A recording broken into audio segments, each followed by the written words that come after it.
एक बात बता दूं, उस टाइम पे इनकी एक कोई गर्लफ्रेंड थी, होती थी, कोई थी, अब नहीं है खैर। हाँ, तो नाम ये चीज बताओगे? नहीं, तो मैं कॉपी पे ना कुछ लिख रही थी, कुछ डिजाइन बना रही थी, तो डिजाइन के बीच में मैंने इनका नाम लिखा। उस टाइम पे मेरा माइंड नहीं गया था कि इनका नाम यार अरशद है, तो ये मुसलमान हो सकते हैं, क्योंकि माइंड में ऐसा था ही नहीं कि हाँ भाई शादी करने के लिए बात कर रही हूँ मैं। मोस्टली लोगों को ये बात नहीं पता होगी, सबसे पहले आपको बता दूं, हमारी जो मैरिज है वो इंटर रिलीजियस मैरिज है, हम दोनों अलग अलग धर्म से थे, अब नहीं है, अब हम जो इस्लाम में है। तो ये चीजें मैं अपने पुराने चैनल में बता चुकी हूँ कि हमारी शादी कैसे हुई है, कैसे नहीं हुई है। पर जो नए लोग हैं उन्हें ये चीजें पता होनी जरूरी है। उनके माइंड में ये क्वेश्चन भी आता होगा कि अगर हाँ हिंदू मुस्लिम लड़के शादी करते हैं तो कुछ परेशानियां तो आई होंगी। जब इन्होंने मुझसे शादी करी तो दिक्कत का सामना तो करना पड़ा होगा, इनको भी मुझे भी। और जब इन्होंने इस्लाम एक्सेप्ट करा, मुझे तो दिक्कत का सामना उस टाइम पे नहीं करना पड़ा होगा, वो इन्हें करना पड़ा होगा। तो क्या क्या प्रॉब्लम आई है, क्या क्या दिक्कत आई है, आज की इस वीडियो में हम आप लोगों को बताने वाले हैं। तो आज की इस वीडियो से आप लोग प्लीज इसकी वीडियो को स्किप ना करें, वीडियो में लास्ट तक बने रहें। जो लोग हमारी वीडियोस मतलब शुरू से देखते आ रहे हैं, जो पुराने सब्सक्राइबर हैं, उनके लिए भी मैं बता दूं कि जो चीजें मैं वहां पे नहीं बता पाई थी स्टार्टिंग में, कुछ चीजें मिस हो गई थी, तो मैं उन चीजों को भी थोड़ा सा यहाँ पे ऐड करूंगी जो चीजें मैंने वहां पे छोड़ दी है। तो सबसे पहले मैं आपको बता दूं कि अगर कोई लड़का या लड़की अलग धर्म में शादी करता है तो ये चीज बहुत बड़ी मानी जाती है। और शादी के वक्त भी और शादी से पहले भी, शादी के बाद भी बहुत ज्यादा दोनों को काफी परेशानियां फेस करनी पड़ती है, क्योंकि अपने अपने धर्म को छोड़ के दूसरों के धर्म में शादी करना एक छोटी बात नहीं है, आज के टाइम में एक आम बात नहीं है। वैसे ही जो आप देख सकते हैं आपके माहौल में काफी लड़ाई दंगे हो रहे हैं। तो हमारी शादी को लेकर काफी क्वेश्चन होते हैं कि आपकी शादी कैसे हो गई, आपने किस तरीके से शादी करी, मतलब क्या क्या परेशानियां आई आपकी शादी में, किसने आपका साथ दिया, किसने नहीं दिया, आप उस टाइम पे क्या करते थे, आपकी क्या उम्र थी, मतलब शादी की तुमने कैसे सोची। तो वो चीज मैं आपको यहाँ पे बताऊंगी, थोड़ा शॉर्ट करके बताऊंगी, वीडियो लंबी है। तो पहले मैं आपको स्टार्ट करती हूँ कि सबसे पहली तो देखो, हाँ यही बात होगी, सबसे पहली तो यही बात होगी कि मिले कहाँ पे। सबसे पहली बात कि हम मिलेंगे कहाँ पे। तो फर्स्ट मैं आपको बता दूं कि जो हमारी फर्स्ट मीटिंग थी वो थी स्कूल के अंदर। फर्स्ट मीटिंग नहीं, मैं तो गया हुआ था शादी में, स्कूल में देखा ही इन्होंने ही था मुझे। स्कूल में जो है फंक्शन था, तो फंक्शन में ये और इनके फ्रेंड दोनों ही वहां पे मौजूद थे। और एक बात बता दूं, उस टाइम पे इनकी एक कोई गर्लफ्रेंड थी, होती थी, कोई थी, अब नहीं है खैर। हाँ, तो नाम ये चीज बताओगे? नहीं, नाम नहीं, बेचारी देख रही होगी तो बदनाम हो जाएगी। वहां पे उस टाइम पे मुझे नहीं पता था कि भाई इनकी कोई गर्लफ्रेंड है, कौन है कौन नहीं, मुझे इसी से फर्क भी नहीं पड़ा था उस टाइम पे। तो इनके साथ जो फ्रेंड था वो मेरी फ्रेंड का बॉयफ्रेंड था, मतलब उनके जानने वाला था। तो ये दोनों वहां पे आए हुए थे। तो जब मैंने इन्हें देखा, वहां पे फंक्शन चल रहा था और जिस रूम में हम लोग बैठे थे उसी रूम में ये दोनों बैठे थे।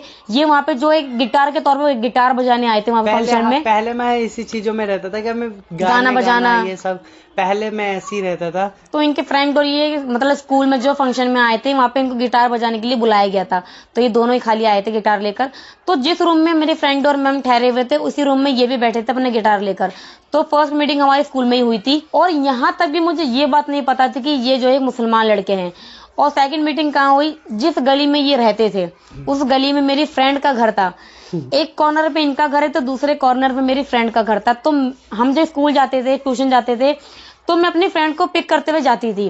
तो जब तक इन्होंने मेरे को नहीं देखा था। नहीं, तो जब मैं अपनी फ्रेंड को पिक करने एक बार जा रही थी शाम के वक्त, तो ये अपने घर के जो छत के सेकंड फ्लोर पे खड़े हुए थे और मेरी नजर एकदम ऊपर पड़ी।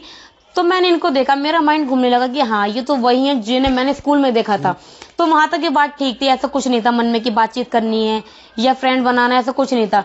पर जैसे जैसे मैं ट्यूशन जाने लगी उसकी गली से, उसको लेकर आती थी, स्कूल भी मेरा उसी गली से जाना हो रहा है, ट्यूशन भी उस गली से जाना हो रहा है, कोई सामान खरीदने जा रहे हैं या किसी फंक्शन में जा रहे हैं, घूमने जा रहे हैं, तो मैं अपनी फ्रेंड को पिक करके लेके जाती थी। वो मेरे घर आती थी, देखने के लिए आने लगे। वो मेरे घर आती थी, मैं उसके घर जाती थी। तो उसी गली में मैंने इनको 3-4 दफा नोटिस कर लिया। अब एक ही इंसान बार बार अगर निगाहों के आगे आता है तो जो है निगाहों में टिक जाता है। तो ऐसे ही करते करते धीरे धीरे मेरा फिर एक बहाना सा हो गया कि हाँ भाई मुझे हर वक्त उसी गली में रहना जरूरी होता था क्योंकि इनका घर वहीं पे था। और रियली बताऊं, मेरे को ये भी नहीं पता था ये हिंदू रिलीजन है, मुझे इस चीज के बारे में हाँ बिल्कुल पता ही नहीं था कि हाँ ये मुसलमान है, हिंदू है क्या। फिर एक दिन क्या हुआ, इसके बारे में सोचते ही नहीं थे पहले। फिर एक टाइम ऐसा है, मैं अपनी क्लास में बैठी थी, खाली पीरियड चल रहा था, मैडम आई नहीं थी, तो मैं कॉपी पे ना कुछ लिख रही थी, कुछ डिजाइन बना रही थी। तो डिजाइन के बीच में मैंने इनका नाम लिखा, किसी ने मुझे नाम बताया था, इनका फ्रेंड ने बताया था, तो मैंने इनका नाम लिखा। उस टाइम पे मेरा माइंड नहीं गया था कि इनका नाम यार अरशद है, तो ये मुसलमान हो सकते हैं, क्योंकि माइंड में ऐसा था ही नहीं कि हाँ भाई शादी करने के लिए बात कर रही हूँ मैं। बस ये था कि भाई फ्रेंड बनाना है, फ्रेंड के तौर पे बात करनी होती है बस। तो उस टाइम पे मैंने इनका नाम लिखा कॉपी में। और मेरी जो फ्रेंड थी, वो फ्रेंड मेरी इन्हीं की गली में रहती थी, मेरी गली में कोने पे रहती थी वाली फ्रेंड इनकी। तो उस टाइम पे उसने मुझे इनकी पूरी डिटेल दे दी, क्या नाम है, कितने भाई है, कितनी बहनें हैं, मम्मी पापा कैसे हैं, गली में रहते क्या बिहेवियर है, तो टोटली उसने मुझे इनकी डिटेल दे दी। तो इस तरीके से मेरा एक बहाने के तौर पर उसकी गली में आना जाना फिर ज्यादा होने लगा। जब तक कि मुझे ये नहीं पता था कि भाई ये मुसलमान है कौन नहीं है, क्योंकि मुझे नाम के बारे में पहले अंदाजा नहीं था कि क्या नाम मुसलमानों के हैं, कौन से नाम हिंदुओं के हैं। तो नाम तो मुझे पता लग गया था।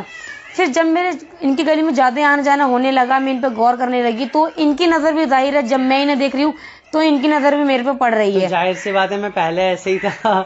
ये जब मेरे से बात करना चाहती है तो मैं पीछे कैसे हट सकता हूँ, तो मैंने भी बात कर लिया। उसी फ्रेंड से इन्होंने, जिसने मुझे इनकी खबर दी, उसी फ्रेंड से इन्होंने मेरी खबर ली, मेरी पूरी डिटेल पता कर ली कि हाँ मैं कहाँ रहती हूँ, क्या नाम है, क्या नहीं है। तो उस टाइम पे इनके माइंड में भी ये चीज नहीं थी कि हाँ भाई शादी तक बात जाएगी। हाँ भाई एक फ्रेंड बनाना था, तो नाम कोई भी हो, किसी भी धर्म से हो, कोई मतलब नहीं था, सिर्फ फ्रेंड बनाना है। हाँ, तो चलो, जब तक हमें पता ही नहीं था कि कौन क्या है, ऐसा कोई मैटर हमारा दिमाग ही नहीं जाता था वहां तक। तो फाइनली हमारी जो फ्रेंडशिप उस टाइम पे हो गई। और जैसे ही फ्रेंडशिप हुई तो कुछ महीने काफी के बहुत बेहतर कटे। अगर हम कहीं भी घूमने फिरने जा रहे हैं तो वहाँ पे ये होते थे। कहीं भी मैं अगर जा रही हूँ, कहीं मूवी देखने जा रहे हैं, फिर पार्क में घूमने जा रहे हैं, साथ में कहीं, रहते थे हम। तो फ्रेंडों के साथ ये मेरे हमेशा होते थे कि हाँ भाई ये भी प्रिया के फ्रेंड है। तो उस टाइम पे 2-3 महीने तो हमारे बहुत ही अच्छे से कटे। फिर पर वहीं पे एंट्री हुई विलन लोगों की, विलोने की एंट्री उस टाइम पे, क्योंकि मेरे कुछ बॉयज फ्रेंड भी थे, और वही बॉयज जो फ्रेंड थे वो सेम इनके भी फ्रेंड थे, पहले तो ऑलरेडी उनके फ्रेंड थे। और ये बात मुझे नहीं पता थी, जो मेरे ट्यूशन फ्रेंड है बॉयज, वो इनके भी ऑलरेडी पहले से फ्रेंड है। तो ये चीज जब उन्हें पता लगे कि हाँ वो प्रिया इनसे बात कर रही है, तो उस टाइम पे इतनी ज्यादा इन लोगों के बीच में लड़ाई होने लगी जो मुझे पता ही नहीं लगती थी। क्योंकि वो लोगों का माइंड अलग ही चलता था, वो इनके पीछे लगे हुए थे, तो वो काफी ज्यादा इसमें किलसने लगे, मतलब लड़ाइयाँ करने लगे। इनके घर पे जिसने बताया था ना, वो भी हमारा ही फ्रेंड था, इनके घर पर बता दिया डायरेक्ट, क्योंकि फैमिली को तो पता नहीं था कि हाँ भाई मेरी किसी से बात हो रही है। फ्रेंड मेरे बहुत थे, लड़कियां भी थी, लड़के भी थे, तो ये भी कोई अनोखे नहीं थे, ये भी लड़के थे, तो उनमें से ये भी मेरे फ्रेंड थे।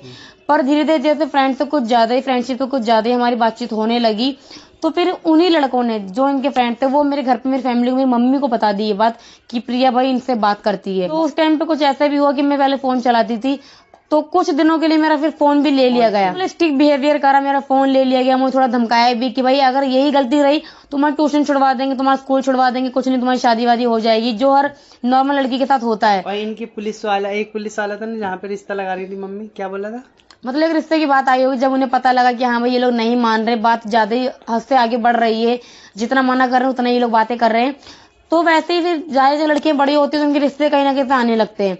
तो वही चीज मेरे साथ भी हुई, तो किसी का रिश्ता आएगा, शायद वो पुलिस में होगा, लड़का कौन है मैंने तो खबर ली नहीं, पर मेरे को सुनने में आया था कि जो लड़का था मतलब पुलिस में था, तो उससे मतलब मेरी बातचीत करवाई मेरी मम्मी ने, मेरी नहीं कराई, मतलब खुद ने बात करी मेरे लिए। पर ये देख सकते हैं इनके दिल में खाली मैं था। इन्होंने रिजेक्ट मेरे को डायरेक्ट बताया, और यही चीज इनके साथ भी होने लगी। इनकी फैमिली को जब बात पता लगी कि भाई हिंदू लड़की से बात करता है, तो जाहिर है कोई भी डरेगा भाई कि अलग लड़की से बात कर रहा है, कल को कुछ बात ना हो जाए। वैसे ही हिंदू मुसलमान के नाम पे कितनी लड़ाइयां उस टाइम पे फैल रही थी, और अब भी सेम चीजें, यही चीजें अब भी सेम हो रही हैं। तो इनके साथ भी इनके मम्मी पापा ने क्या करा कि यहाँ पे इनकी पढ़ाई चल रही थी, तो इनकी पढ़ाई यहाँ पे सोचा कि रुकवा दो, इनकी जहाँ खाला रहती है वहां पे इनको शिफ्ट कर दिया गया कि कुछ दिनों के लिए तुम वहां रहो, पढ़ाई वढ़ाई छोड़ो। उस टाइम पे फिर सब कुछ नॉर्मल हो गया, जब हमारे कुछ दिन क्या महीने हो गए थे, बातचीत नहीं हुई। ये अपनी खाला के करते, मैं यहाँ पे अकेली थी, तो हमारी बातचीत नहीं हो रही थी क्योंकि फोन छीन लिया गया था। पर जब ये रिटर्न आए, जब मेरी फ्रेंड ने बताया कि हाँ भाई वापस आ चुका है, तो फिर हमारी उस टाइम पे बात हुई, तो फिर फोन पे जो है धमकियां भी आने लगी। इनको फोन पे धमकियां आती थी कि अगर तू बात करना नहीं छोड़ेगा तेरे साथ हम ये कर देंगे, तू हमें जानता नहीं है। अब पता नहीं किसने बताया, वो बोल रहे थे मैं इस संगठन से बोल रहा हूँ, मैं इस संगठन से बोल रहा हूँ, तू किसके पीछे पड़ा है। मैं पर इस चीजों पे मेरा ध्यान ही नहीं रहता था, कौन है, क्या है, कैसे है।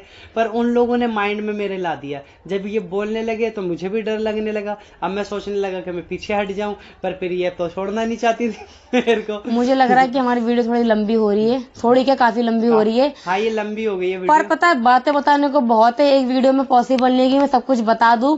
अगर आधा अधूरा बताऊंगी वो भी सुनने में सही नहीं लगेगा। ये भी शॉर्ट वीडियो है और शॉर्ट में ही लव स्टोरी हम बता रहे हैं, 1-2 पार्ट में ये खत्म हो जाएगी, इतनी शॉर्ट में हम नहीं, बता रहे हैं। कोशिश रहेगी आपको नेक्स्ट पार्ट में पूरी मैं कंप्लीट कर दूंगी किस तरीके से हमारी फाइनली शादी हुई है। हाँ, तो ये आप लोगों को हम बता रहे हैं, इसका ये नेक्स्ट आधा हिस्सा है। हाँ, यहाँ पे काफी डिफिकल्ट सिचुएशन आ गई थी हमारी लाइफ में, क्योंकि यहाँ पे ना हिंदू मुसलमान मैटर आ गया था कि ये हिंदू है